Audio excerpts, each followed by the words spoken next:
પાવી જેતપુરની ભીખાપુરા આદિવાસી સાર્વજનિક હાઈસ્કૂલમાં ટીબી રોગ અંગે જાગૃતિ કાર્યક્રમ અને મેલેરિયા વાહકજન્ય રોગ અંતર્ગત પ્રોગ્રામ યોજાયો। જેતપુર પાવી તાલુકા ખાતે આવેલા ભીખાપુર આદિવાસી સાર્વજનિક હાઈસ્કૂલ પાવી જેતપુર ખાતે ટીબી રોગ અંગે જનજાગૃતિ કાર્યક્રમનું આયોજન કરવામાં આવ્યું હતું, જેમાં TB supervisor Shri Vinodbhai Diwankar, MTS Shri Jigneshbhai Sutariya, CHO Thakor Kishan કુમારી S,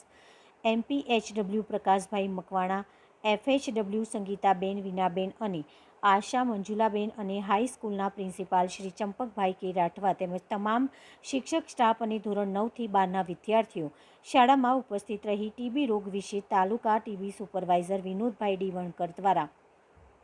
વિદ્યાર્થીઓને ટીબી રોગના લક્ષણો જેવા કે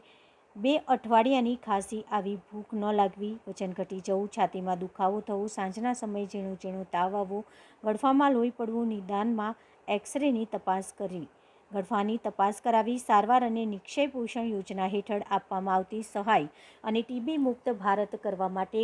માર્ગદર્શન આપવામાં આવ્યું હતું। વિદ્યાર્થીઓ માટે પ્રશ્નોત્તરીનું આયોજન પણ થયું હતું, જેમાં વિજેતા વિદ્યાર્થીઓને ઇનામ આપી પ્રોત્સાહિત કરવામાં આવ્યા હતા અને મેલેરિયા વાહકજન્ય રોગ વિશે અને પોરા દર્શન તેમજ રસીકરણ માટેની પણ માહિતી આપવામાં આવી હતી। આ રીતે સફળ કાર્યક્રમનું આયોજન કરવામાં આવ્યું હતું।